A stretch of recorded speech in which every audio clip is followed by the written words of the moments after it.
the Shark Deck.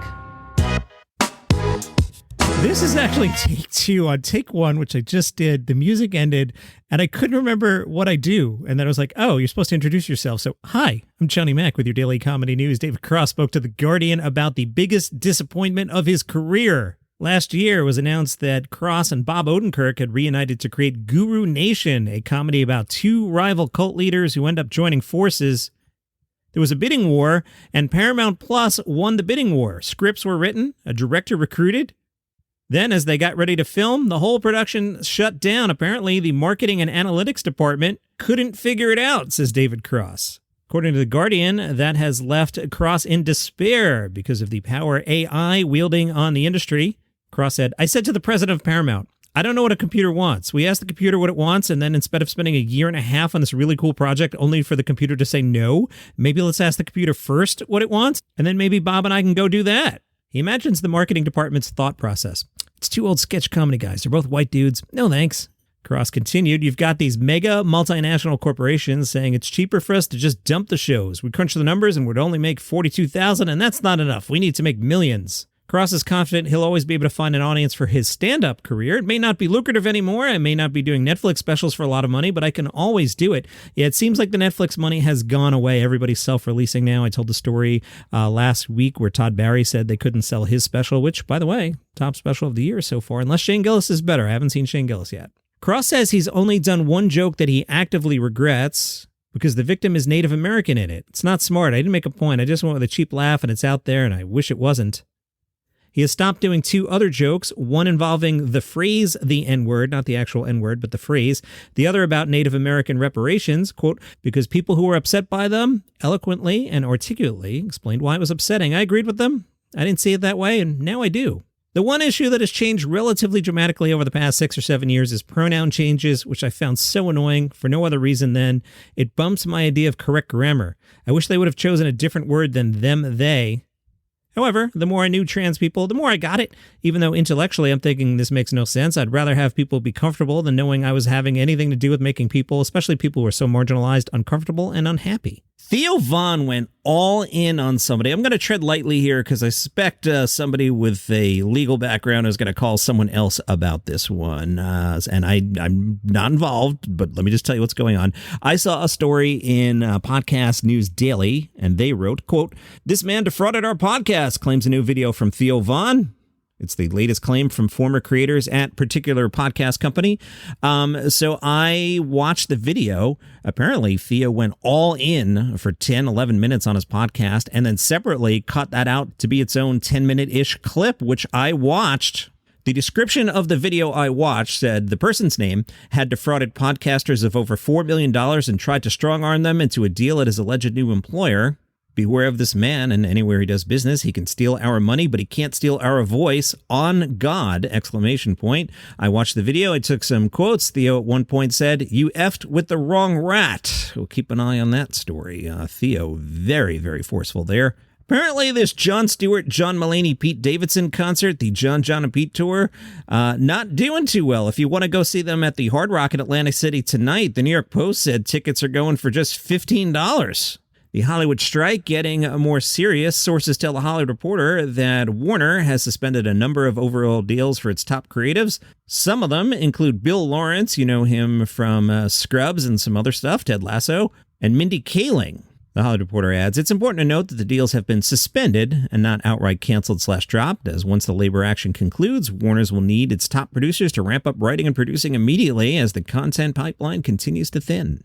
Jim Gaffigan spoke to Salon about using his kids in his comedy. Jim said, it's a moving target because you never want to go full Kardashian. We live in such a voyeuristic, exhibitionist era. If you're not revealing some of yourself, you're not going to develop a relationship with the audience. My general approach on parenting is that if a parent is complaining, it means they're involved, and I'm not hiding anything from my children. It's weird because one of those things is where a 10-year-old's view on having a father that's a comedian is different than a 17-year-old's. It's interesting because we live in this day and age where some of their peers are really into comedy or their families are into comedy and they might have an awareness, and then some kids are not into comedy and would never come up.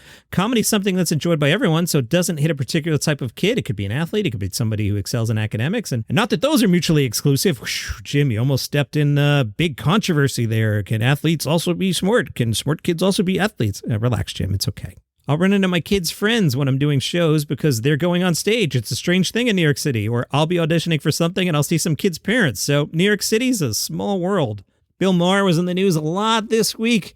The Dallas News asked him how his audiences are different in general. Maher said, back in the day, people didn't talk about politics at every moment. In fact, they rarely did. It was almost considered impolite.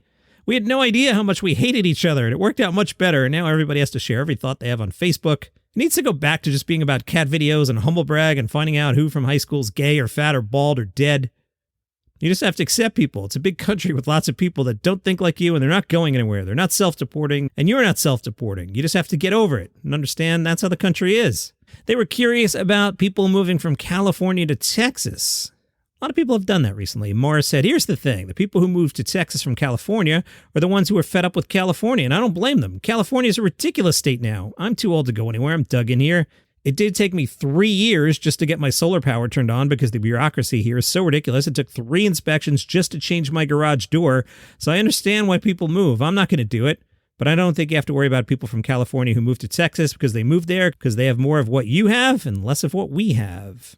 Leanne Morgan was profiled by People. She says when perimenopause hit, she started working it into her act. Leanne said, I've always been honest and I've always talked about everything. I talked about my body and what I was going through. Morgan is now 57 and says perimenopause is one of the hardest things. It sneaks up on you and you feel crazy. So I had to talk about it.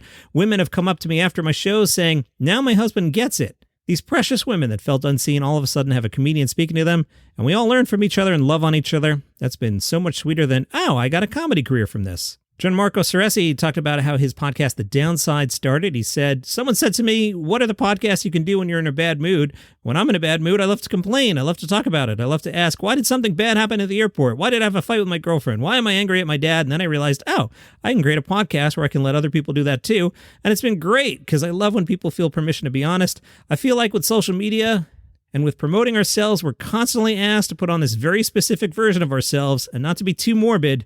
Then some person kills themselves and it's like, well, that's because we all live in a place where people are always putting on a face. Jessica Curson spoke to Hearts.co and said, it's not always easy for people when I talk about Jews and how I'm Jewish. The more people don't want to hear about it, the more I want to talk about it because I'm very proud of being Jewish.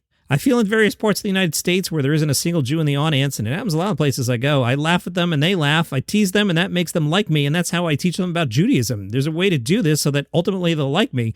The more real you are on stage, we seem to have a theme today, the more the audience will appreciate you. If it's not going well, you can ignore it and just keep on telling jokes. You have to acknowledge what's really happening in the room and tell the truth. I've taught comedy for many years, in the last decade, mostly to women, and I always say that the aim is to be the most real you can possibly be. You want people to leave your show saying, I wish she were my best friend. The Daily Mirror went inside the real Ted Lasso pub in Richmond. Tourists show up there. Landlord Reese Kent says his pub makes you feel just as good as the Ted Lasso TV show. Kent is just 28. He took over management of the Prince's Head Pub in April of 22. During filming, the pub is temporarily changed. They dress it up as the Crown and Anchor. That's where Ted Lasso hangs out, or at least used to hang out. The show's over, Johnny Mac. Reese says now it's a tourist hotspot for Lasso lovers, and it's not a big deal. There's only been a handful of filming days. Reese says, overall, though, it's been great for business. I didn't realize just how many tourists it would attract. People were taking holidays and making sure it was part of their trip. It's not just about the pub, though. It's about Richmond as a whole. The pub is just at the heart of the community here. He's a fan of Ted Lasso, the show. He says it makes you feel good inside, just like the Prince's Head. A lady does a whole Ted Lasso tour around Richmond. They end on the bench on the green. Tourists always want to come in and have a chat. You can even tell when the tour is finished because they all have on AFC Richmond shirts. The crew would only film outside the bar because any scenes filmed quote-unquote inside are a separate set. The set does match the actual pub's interior. And Reese says customers come first. I don't cancel bookings. People take time out of their holidays to come and often only have one day to visit. It's exciting to be on Ted Lasso, but I have regulars who've been drinking here for 50 years. The New York Times took a look at the battle between bots and comedians, and they say AI is winning the war. Matt Moran lost the crowd with a joke that riffed on the idea that women aren't funny. His opponent was a ChatGPT-powered version of Sarah Silverman. Sarah Silverman bot said, why did the humans stare at the glass of orange juice? They were trying to concentrate. Then it proclaimed, roasted. Neither side was getting big laughs as the Times, but the AI was more unflappable, moving from quip to quip with the pace of a metronome. Some of its jokes were simple, like, you're as edgy as a butter knife, and at least one didn't make sense, but the bot drew blood with a punchline that used details from Marin's jokes. Silverman Bot said, "You're from Long Island and you lost your virginity to a prostitute. Talk about starting from the bottom and staying there." That's funny. Moran looked defeated, and then the image of Silverman Bot was replaced by one of himself. Then he got roasted by a digital version of himself. The Times says humanity lost every round. Happy fake internet birthday to Langston Kerman. And that's your comedy news for today. Follow the show for free on Apple Podcasts, Spotify, YouTube, wherever you get your shows. See you tomorrow.